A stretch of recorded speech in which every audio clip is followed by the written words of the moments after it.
Hey friends! My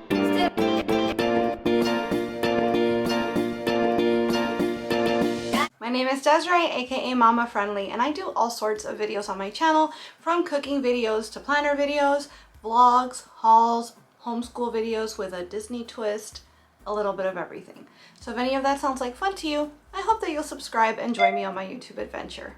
I recently started a series on my channel about cycle syncing, eating for your hormone health, eating for wellness. I started the series with different videos on each of the different phases of your cycle, what you're supposed to eat in each one to feel your absolute best, how you should move, the things you should focus on, and I even included a sample grocery haul in each of those videos. So I'm going to post that playlist up here so you can watch those first if you'd like to catch up. I decided that after making that series, I wanted to kind of expand on it and do at least one new recipe a month on my channel, showing you guys things you can do with those ingredients and meals you can have during these different phases of your cycle to help you feel your absolute best. So the recipe that I wanted to share with you this month is actually a great one to have at any point of your cycle. There are so many amazing ingredients in here that have benefits for no matter what stage you're at. But specifically, I want to focus on how it's good for your menstrual phase. So the phase where you're actually menstruating. I mentioned in the menstrual phase video that I've got some notes down here, so I'm going to keep looking down. I want to make sure I get this right for you guys. However, disclaimer, and I say this at the beginning of every one of my cycle syncing videos, I'm not a doctor, I'm not a nutritionist, I'm not an expert. I'm just somebody that's done a lot of research and I'm implementing that research into changes in my own lifestyle. And so I am just giving you information that I'm using and what works for me. Don't take this as medical advice. If anything, maybe use this as a conversation starter with your own doctor so that you guys can together come up with a plan that works for you. I'm just sharing my experience here. But for the menstrual phase, it's good to have warming and iron-rich foods, comforting foods, just because that's kind of how we're feeling, right? We want to be comforted. We have a kind of like lower energy at that phase. So some cozy foods just make us feel better generally, but also ingredients that are high in iron are going to make us feel better physically. So a couple of the things that we're going to be using in this recipe that are specifically good in the menstrual phase are squash. We're going to be using spaghetti squash in this recipe, and beef, although you could also use turkey and you would still get the same sorts of benefits. So I'm going to show you a recipe for paleo, gluten-free, dairy-free, etc. spaghetti squash, so spaghetti, and meatballs. Let's just jump right into it, shall we? As always, we begin with a disclaimer that this is a household and the kitchen is in the middle of everything. Kiddo is watching some Haunted Mansion ride-throughs right now to keep himself entertained while I cook. So if you hear any background noise, that's what's going on. Secondly, as always, we're going to go ahead with our ingredients. So first of all, we're going to need a spaghetti squash, and you can cook this in a variety of ways. We'll get into that in just a minute. We are going to need for our meatballs a small onion. So I already have some onion chopped here from something that I cooked last night. I had too much, so I went ahead and I put it away for today. 1 carrot sliced. I don't know how much an equivalent is here, so I'm probably just going to use about a handful. Half of a zucchini sliced. Not sure what I'll do with the other half, but that's a me problem, not a you problem.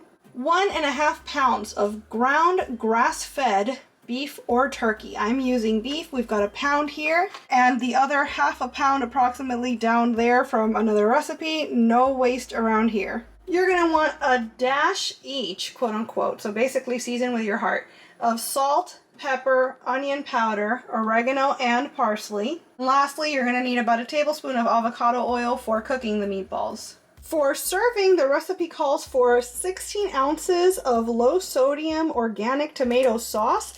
I don't know if they meant this, but that seems like it's going to be a little lacking in flavor. So I'm going with this, which is my favorite marinara sauce.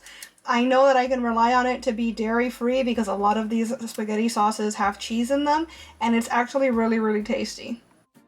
I'm going to begin by cooking up my spaghetti squash. There are 3 options for you to do this. One, you can cut the spaghetti squash in half, which I find very difficult to do, and I am a menace around knives, so do this at your own risk. But you can cut it in half lengthwise, place it face down on a parchment paper lined baking sheet, and bake it at 400 degrees for 30 to 40 minutes until it's soft. You could also cut it just the same and put it in the microwave for a total of 12 minutes, face down in a glass dish. Much faster this way, obviously, but again, you have to cut it while it's not cooked, and I personally don't love taking that risk because I know myself and I know my tendency around knives. So the option that I'm going with is the third option, and you don't even need to stab the spaghetti squash for this, nothing. You put it in whole into your Instant Pot with 1 cup of water. Make sure that you're using the trivet, either the one it comes with, or I have the silicone one that I can link down below for you guys. And you're going to put your entire spaghetti squash into your Instant Pot and pressure cook it for 18 minutes. You can do the natural release or you can force a manual release, whatever you'd like, but as long as it's cooking for 18 minutes, you're going to have a perfectly usable spaghetti squash at the end of it without having to cut it while it's still raw and very, very firm. So now that the spaghetti squash is doing its thing, I'm going to use a food processor. You could also use a Vitamix, and I'm gonna blend together on low speed my vegetables, my meat, my herbs, and my spices until everything is well mixed. I discovered halfway through this process that my food processor is too small for this recipe, so I ended up halving everything and working in 2 different batches in order to get everything uniformly mixed. Next thing I'm gonna do is form the meatballs with my hands, or you could also try it with a spoon or like an ice cream scoop, and set it aside. The recipe said that this should yield 4 to 8 meatballs. I don't know what in the softball sized Hades they're talking about, because I got more than double that with this amount of ingredients.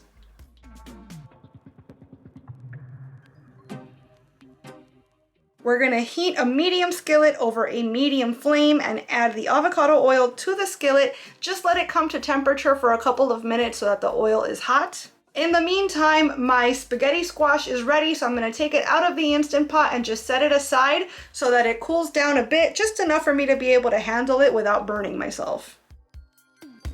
I'm gonna add the meatballs to my skillet and cook on medium heat. I'm gonna flip once or twice every like 5 minutes or so. The recipe says to cook for 10 to 12 minutes.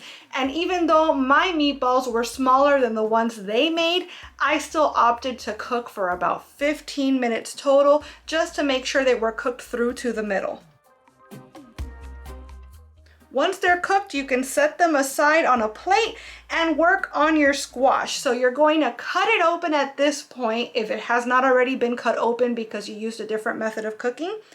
I like to scoop out the very center, get rid of all those seeds and the kind of mushier sort of strands that live in the very middle of the squash.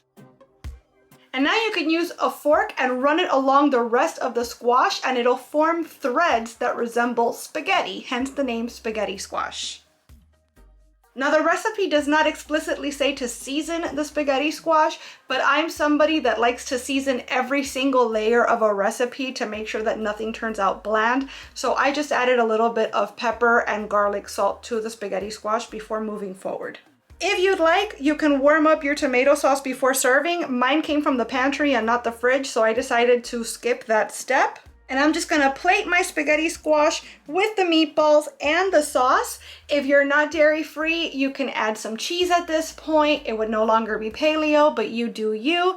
I'm adding some of my favorite dairy-free cheese. Again, not paleo, but it is still gluten and dairy free. This is completely optional. You can serve it without any cheese at all. This was bomb. Definitely a great substitute for traditional spaghetti and meatballs, and also so healthy for your hormones. All right, friends, there you have it. It was actually very, very easy to put together. It makes plenty so you can have leftovers for lunch the next day or even for the next couple of days. I was also thinking that if you wanted to give it another sort of iron boost, you could wilt some spinach and either mix it into the sauce if you're warming up your sauce, or you could even just serve it with the meatballs and the squash and then just cover it with the sauce if you don't want to complicate your life. Regardless, the point I'm trying to make is that spinach would be an easy addition to make here and boost the iron content of this recipe even further. I thought it was really tasty. I thought it was super easy. I'm a huge fan of spaghetti squash, especially since I found that Instant Pot method that makes it so much easier to make. So I hope that you'll try this recipe for yourself. If you do, I'd love for you to come back and let me know how you like it. If there's a specific kind of meal, like maybe you'd like to see more desserts or more snacks or more breakfast foods, or if there's a specific phase that you want to see me cook for next, let me know in the comments and I will do my best to accommodate. I am hoping as the year goes on to make at least one breakfast, one lunch, one dinner, or maybe like a lunch/dinner and a snack for each phase. So it'll be 3 meals for each of the 4 phases, 1 a month.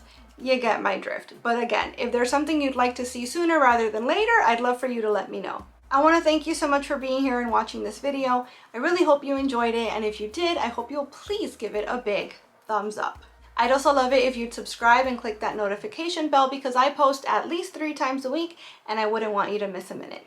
Thanks so much again for watching. Bye!